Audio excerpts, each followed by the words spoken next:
Broadcast is now starting. All attendees are in listen-only mode. Good afternoon and welcome to everyone joining us for today's Interact with Interaction webinar featuring our speakers, Elena Kutry, Director of Education Services, LexisNexis, and Mary Olson, Client Advisor, Interaction.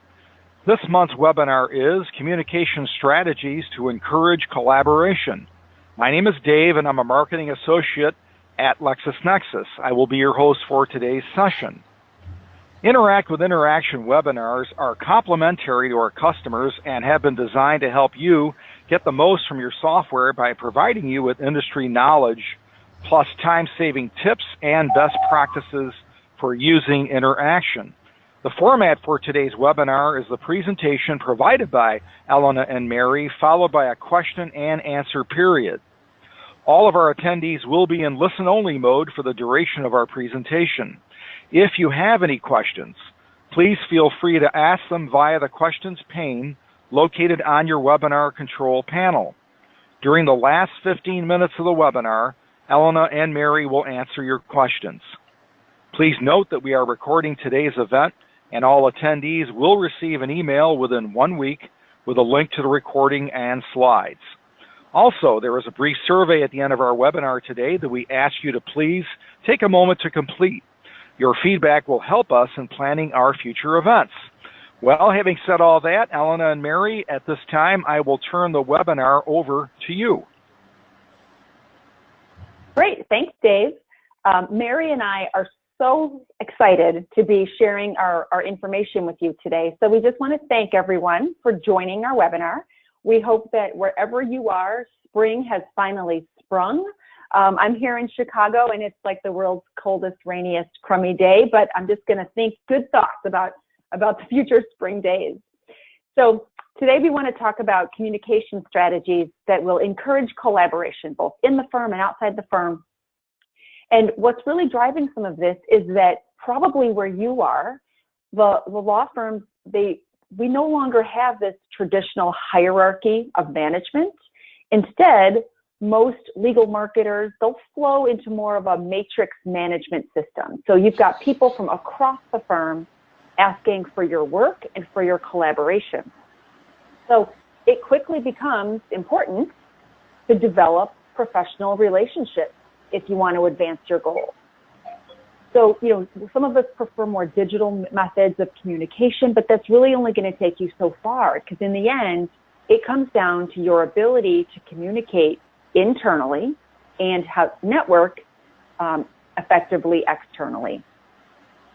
So when we look at our most effective leaders and their communication skills, it really boils down to these three key areas. First, we've got leadership. That's your ability to make a decision, delegate work, how you motivate others. Then we've got collaboration. How do you work with others? How do you participate in a group? And then the third key skill is networking. How do you build your network? How do you show your self-confidence through your network? Now, all three of these areas, they really rely on this little sweet spot in the middle, and these are strong interpersonal communication skills. We use these skills every day when we communicate with people. It's what we say, it's how we say it, it's a body language. And both Mary and I are going to highlight how your underlying communication skills, that's the key. That's the key for effective collaboration and great networking. So I'm going to kick it over to Mary to get us started on the first section. Go ahead, Mary, take it away. Hi, everyone. Thank you. Thank you, Elena. So in looking at internal communications across the firm, a study by Siemens found that in a business of 100 employees, they spend an average of 17 hours a week to clarify bad communication. And if you think about that, for a firm of 1,000 employees, that's 170 hours per week. And when you figure in the billable hour, bad communication can cost a firm tens of thousands of dollars annually. In fact, over all industries, $37 billion are lost annually due to employee misunderstandings and bad communication. That's a lot of money. And bad communication, it just isn't about casual Fridays or lunch plans. Can you imagine how many clients can be impacted by bad internal communications? So bad internal communications around client matters can cause delays due to cases and filings and missed meetings and lack of tracking important activities. And that leads to a lack of coordination among team members. And it could result in double work or work falling through the cracks. So what can you do? Well, good communication strategies increase collaboration across firm departments. And the effect of bad communication means that 57% of all projects fail.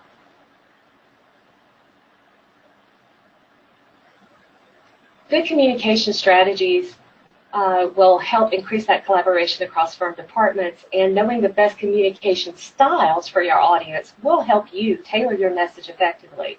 Using the right communication tools as well can help you get your message across in the most common method they use to effectively collaborate. So let's talk about some of those different communication styles.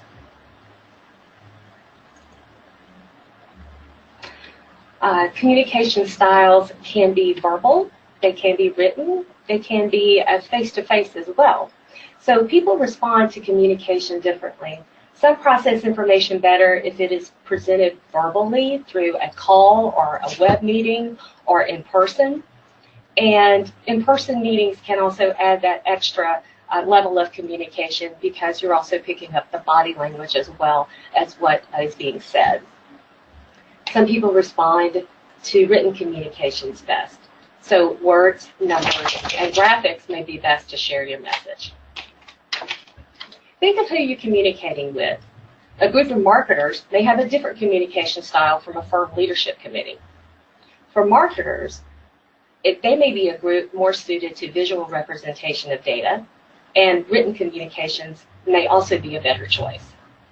If you're presenting to leadership, do they need all the details of what you're presenting? Maybe not. Maybe a combination of graphics and numbers can help you summarize your message into easily digestible bits of data. So tailor your communications to that particular style. What's going to resonate with them most?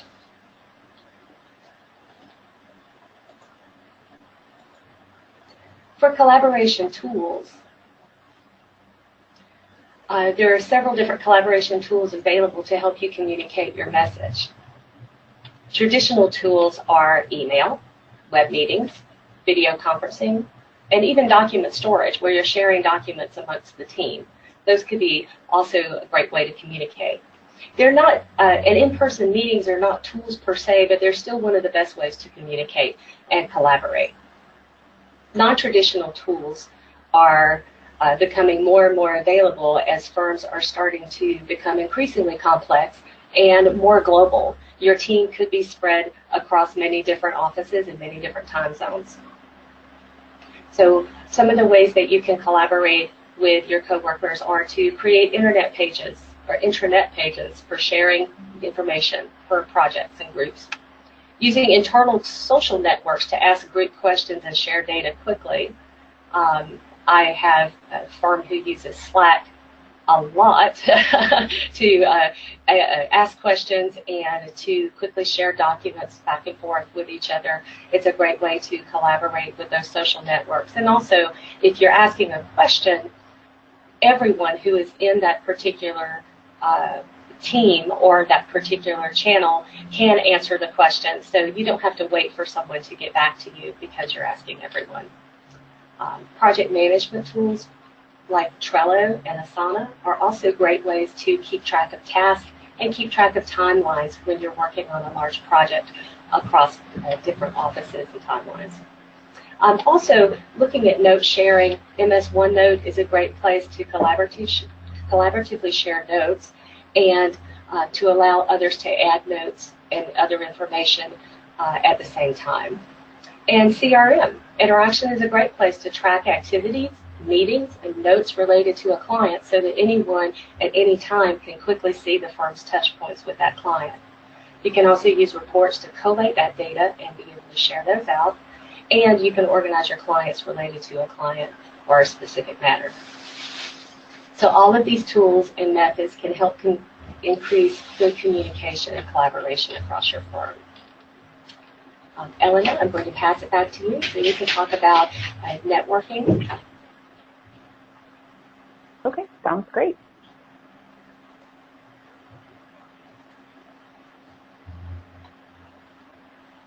So I couldn't agree more with Mary that strong communication skills are a must-have for your effective collaboration. But another great reason for these skills is that we need it to build our network effectively.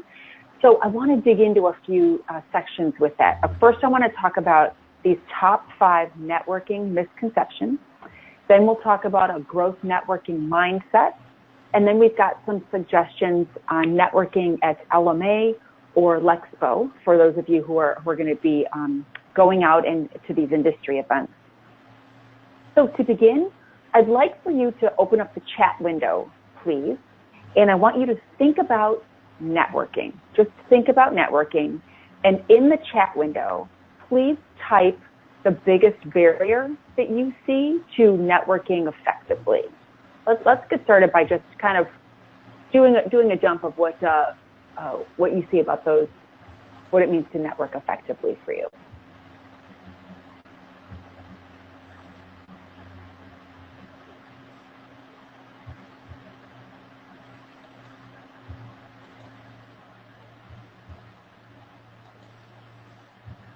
And Dave, are you able to see some of the chats and sharing some of the comments that we're getting?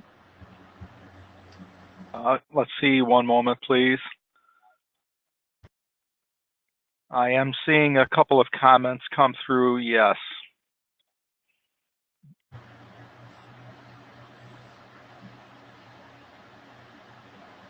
Okay. So networking can sometimes feel very positive, or it can feel negative. So here up, I'd like for you to put this in the chat as well. I want you to think about the last time you went to a networking event, kind of your most recent networking event, and fill in the blanks for these words. How would you fill in these blanks? And go ahead and put those in the chat as well.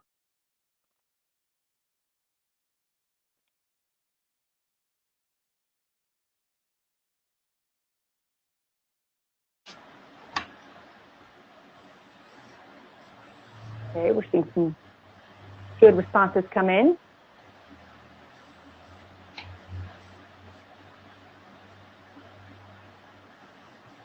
Okay, now the reason why I'm asking this question is that it was part of a study that was done by the Harvard Business Review in 2015, and the study was all about networking to try to understand how people felt about it. And I'll tell you that participants who thought about a professional networking event, they had a different kind of response on how they filled in these words than the people who thought about a social networking event. Now, I didn't ask you to specify. I didn't specify, think about a professional versus a social. That was up to you. But what I found fascinating was the attitude that came through. For people who thought about a professional networking event, the words that they put were wash, shower, and soap. So words that are kind of associated with cleanliness. And twice as many people thought about networking as being kind of this professional responsibility, obligation that they have to do, and that's why I put those words bigger. However, people who thought about networking as being a social opportunity, they put different words. They put things like wish, shaker, step. These are pretty neutral words. So it was such a difference that there was this kind of negativity towards the thought of professional networking. And it wasn't simply like a dislike or a discomfort. It was almost like this deeper feeling of inauthenticity and not being clean. So it was just fascinating to me that lots and lots and lots of people feel this way about professional networking. Well, except for those extroverts who just absolutely love to go do that stuff. most of us, have some hesitations about it. So let's talk a little bit about the top 5 networking misconceptions. So first off, let's start over here on the left, number 1 in blue. There's this misconception that networking is about selling, when in actuality, effective networking is actually anything but selling. It's actually a process of finding and building and maintaining a mutually beneficial relationship. There's nothing in that definition about selling. If you build and you nurture your network with the right people and you have the right conversations with them, the business just flows. Probably of the 5 big networking mistakes, this one is the biggest. And I love this idea about if you have the right conversations, the right people will step up. Kind of as a personal example, I volunteer as the chair of a local organization that supports parents who have children with special needs. There are about 3,000 of us in this organization around town. Now, and I obviously don't know all these people, but I did have a mother contact me and ask me for advice about a specific situation that she was facing. I didn't have any experience with what she was faced with, so I went to the network. I started with a few people, and I asked them to ask their people, and it was awesome. Within 60 minutes, I had the names of 12 parents who had had the same experience, and they were willing to sit with this mother and talk with her about her options. The network isn't about selling. We were building mutually beneficial relationships, and that's a great way to think about the potential of a network. The second big conception that we hear, misperception we hear, is this one in yellow, that online networking, like a social networking sites, they don't work, okay? Now, what I don't like about that is that the flip to that is that face-to-face networking is better than online networking. That's not true either. Both types of networking, they have their advantages and disadvantages, right? You can't network, with people face-to-face 24/7, but you can do it online. You can easily find people online, on your off time. But you can't build up trust as quickly with a strictly online relationship. That's easier to do when you're in person, when you've got some time with that person. So effective business networking, it's just about picking the right tool for the right job at that time. Now, number 3 up here in red, kind of this one coffee is not enough idea. This is around kind of just failing to keep in touch and really nurture that relationship in the network. We're all busy people, right? We've got a lot going on. So it's no surprise that, that mantra of it's so important, you got to keep in touch. It's flipped, right? So I try to send out a very kind of low-key but personal email sometimes if I come across a blog post that makes me think of certain people in the network. Sometimes if that's what I can do, then that's what I'm going to do. And it results in some pretty good conversations. And sometimes that's as much as we can do, but at least we're keeping it going. Number 4, this item in green about being all things to all.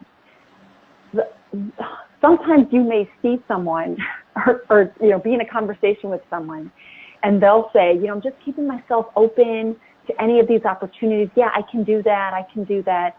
But trying to be all things to all people just really makes you kind of vanilla to your network. So the work you need to do is identify your target and then think about the value that you bring to them. For example, I was approached by a client asking me to join the firm in a role that I can do, but the work isn't inspiring to me. So, I really had to think about, what was the message that I sent about, why I might be interested in that role, and how do I clarify it or crisp that up a little bit. Think about your ideal role, your ideal message, and make sure you get that out to your network clearly. And then finally, down here in gray, people also think, well, I don't have to network because I'm not hunting for a job. Well, networking within the firm and externally that's usually the toughest to do. But when you can spend time with your clients, your peers, other people on your team, industry thought leaders, what you really get from that is insight into situations that you can learn from. For example, think about the influence that you could bring into a situation if you were able to share information about GCs that are coming and going and how those moves may impact the firm, right?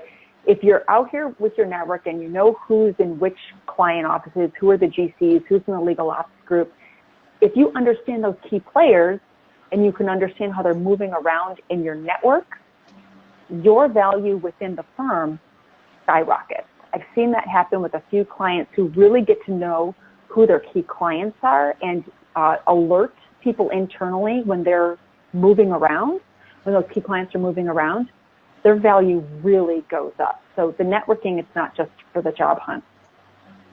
Now, some of these misconceptions may resonate with you. Hopefully they do, as things to consider.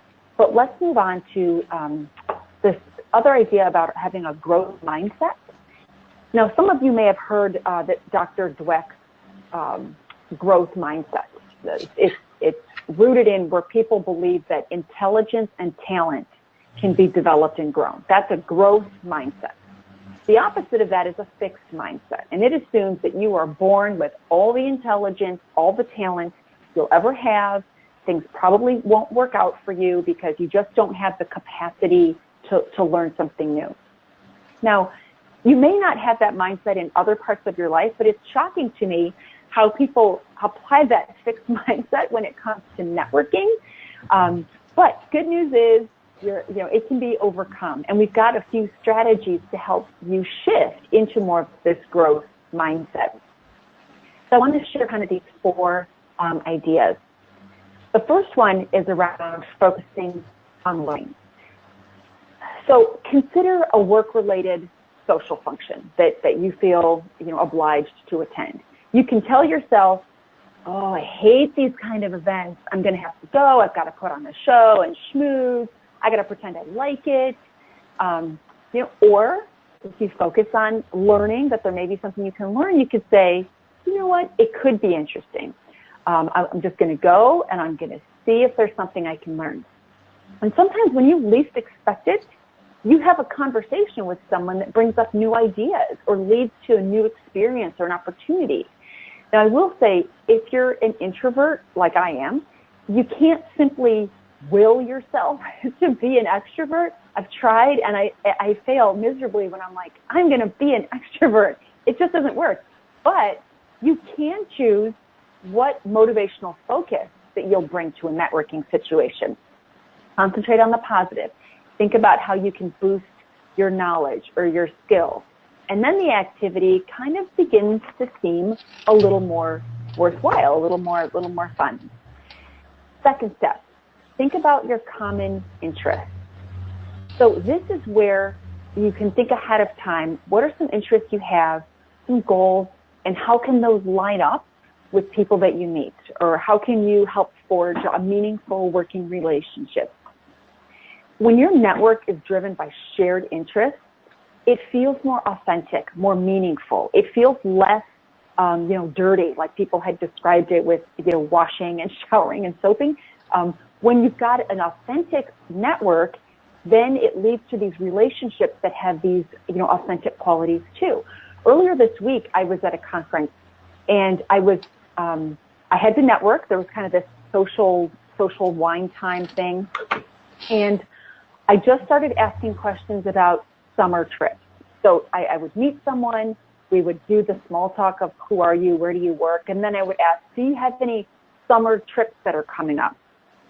And it seems like kind of a silly question, and I'll admit I just kind of in the moment thought of it, but that question encouraged people to open up about some of the exciting stuff that they were going to have coming up. It also made them more relaxed. And what I love is that, I think I asked this question of maybe 6 people, but it led to conversations with 2 of them where we really connected on some things that we were doing and over the summer. And those relationships felt more authentic. They were based on common interests. So that was kind of the networking, the more positive growth networking mindset. that we were able to do around those common interests. Now, number 3 is think broadly about connections. Even if you don't share an interest with someone, there's probably something that you can find valuable to offer, but if you think beyond the obvious. Now, people will sometimes feel powerless if they think they have too little to give, and then they are thinking, well, why bother with networking? But I usually find you're thinking about it too narrowly. They'll focus on something tangible or task-related, like I don't have money, I don't have power within the firm, I can't even offer them like support on something. But there are a whole bunch of other assets that you do have that you can give. You can give gratitude. You can give recognition. You can enhance someone else's reputation. Like if you've got a mentor that you really admire, praise them for it. Praise them for it on social media. Praise them for it on LinkedIn. It's that kind of thing that you can give to someone else, and it doesn't have to be that, oh, I don't have any job openings, so I don't think that this is going to work. There are lots of, networking doesn't have to be self-promotional, therefore it becomes more worthy of your time. And then the fourth element of this growth networking mindset is to find a higher purpose. Okay, now this may seem very lofty, but any work that becomes more attractive, it will become more attractive when it does seem like it's linked to something else. So think about your networking in those terms. I have a colleague who works at a law firm here in Chicago, and she was very uncomfortable with one part of her job that required her to network with journalists or publicists. And so we got to talking about it, and she was like, I don't know, I just don't like it. It just feels so obvious that I'm trying to sell, some story for the firm. And so we got to thinking, like, well, what's another way to think about that part of her job? And where we landed is that we talked about her approaching these conversations as a way for her to represent a woman's voice in business, okay? So, media attention could result in building stronger networks. The thought of kind of countering these gender biases, that was very appealing to her. That thinking worked for her. And then she felt a little more comfortable with her approach because it felt less self-promotional and more about, you know what, I'm putting my voice out here. It's a strong voice, and, there's more going on. So, to connect to what Mary said, when you're working to collaborate internally, there's an element of networking that has to happen. Find ways to interact with leaders at the firm. If there's a holiday party or an internal event, go and talk and, get to know the firm and the people. Okay, so those are kind of the 4 areas around the growth networking mindset. All right, so we've got, another few minutes left. We also wanted to talk a little bit about some of the networking that happens at the Legal Marketing Association in Atlanta in a few weeks. There are a couple of key events. There are a couple of key events that you can go to that if you've looked ahead at the networking section of the LMA website, you may look at it and think, oh, no, I don't want to do those. Those are the times where I'm going to go back to the room. But if you think about these ideas of, the misconceptions, we can turn those around. And those 4 ways to do the growth mindset of networking, you can go to any one of these 4 networking events and go in with questions that you may want to ask about shared interests or ways that you want to talk about things that you're interested in or, finding that higher purpose. So we've got any of these 4 items that are going on at LMA. There are others too, but I selected these because they were really around kind of going out and, putting yourself out there. If you are going to LMA, we would also love to see you kind of networking with the interaction team. We're excited about an announcement that we're going to be making while we're at LMA. And then over here on the right, Mary has a presentation that she's doing on that Tuesday at 1:30 called Crazy Rich Collaboration Notes from the Field. And then I'll be presenting on Wednesday at 2:45 a topic about old wine isn't for new bottles, how you can break your bad communication habits that may be holding you back within the firm. We'd also love to see you at Accelerate in Nashville in September, as well as a Lexpo event that's going on in London during that same time that LMA is happening in, I'm sorry, not London, in Amsterdam, at the same time that LMA is happening in Atlanta. We'd also love to network with us socially on LinkedIn or on Twitter. We'd love to hear comments on any topics related to networking or CRM. All right, so what we'd like to do before we wrap up is just to kind of our key takeaways. So what we talked about with leadership was what Mary covered with kind of our strong interpersonal communication skills leading to collaboration. You know, maximize your collaboration style and be sure you're using the right collaboration tools. And then when it comes to networking, focus on learning, identify your common interests, think broadly about connections, and then you know, think about finding a higher purpose as kind of the goal and the driver behind your networking. Okay. All right. So Dave, I'm going to hand it back over to you to see if we have any questions. Mary and I would both be happy to answer any questions that are coming in from the group.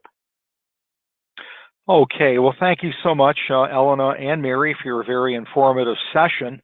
As a reminder, folks, if you do have any questions, please feel free to ask them via the questions pane located on your webinar control panel. Well, before we start with our Q&A, I have just a few reminders to our listeners today. As Interaction customers, you have access to webinars, newsletters, tip videos, product updates, and more. Our Interact with Interaction program is designed to help you optimize how your firm uses Interaction. Don't forget to update your communication preferences to receive these ongoing valuable resources. Also, if you aren't a member of the Interaction CRM LinkedIn group, join today for best practice sharing and continual updates on what's happening in the Interaction world. You'll find links to update your communication preferences and to join the LinkedIn group in the presentation slides provided to you after this webinar. Well, we had a very interesting and relevant topic today, and I'm waiting for some questions that come in. I do have one coming in now that I'm going to pose. First question. Thanks for the suggestions about networking opportunities at LMA. Do you have tactical recommendations on how to open conversations? So Dave, this is Eleanor. I can take that one. That's a great question because sometimes it's hard to know how do you start. So I'll tell you, I try to prepare like 3 to 4 conversation starters that really get people talking about themselves. So for example, I may ask, you know, what brings you to the conference, or have you ever been to this conference before? Sometimes if someone's got a really interesting job title, I may just say like, wow, I've never heard of that job title before. You know, I'm not job hunting, but I'd love to hear more about your role. And I usually throw in the part about not job hunting just so they don't think I'm, you know, being that guy of I'm only here to find my next job. Because again, I just try to approach networking as, you know, what can I learn and, you know, identify. So yeah, I like to go in with just a few conversation starters because I get a little nervous, but if I've got those questions in my back pocket, then, you know, it gets the conversations going.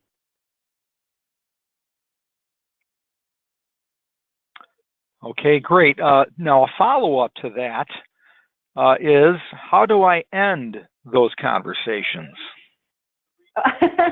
So that's another good question.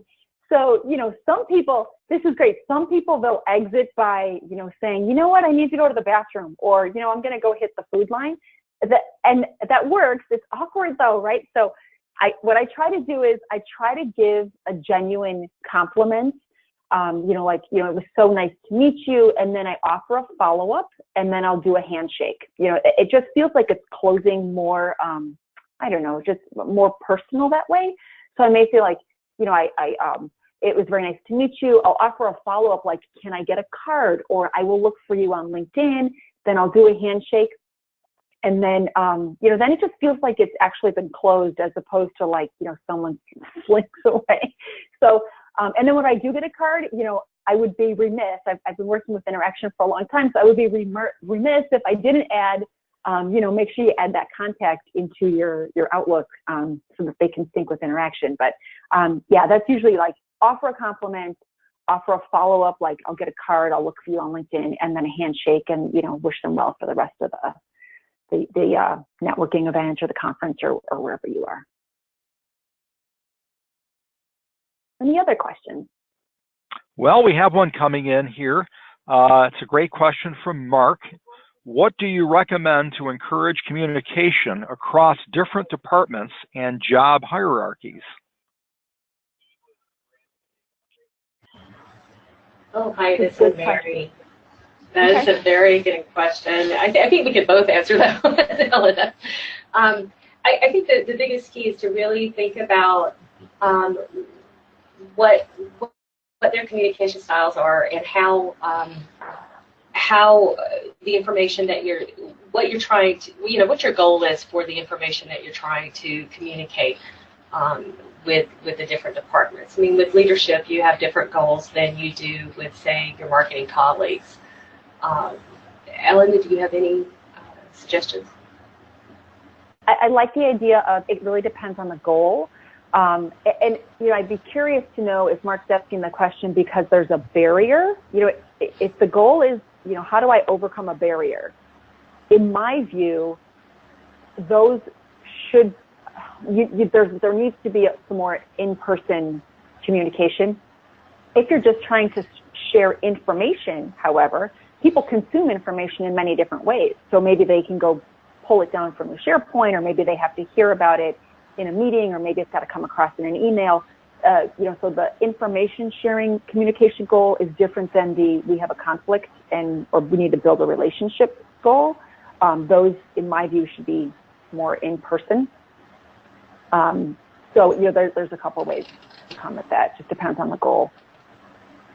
I agree. Any other questions?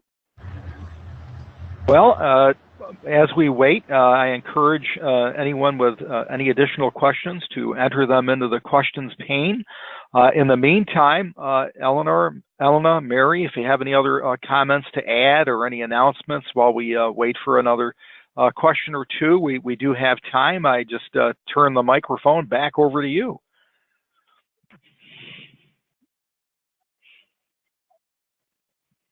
Well, if we don't have any other questions, then I just want to thank everyone for joining today.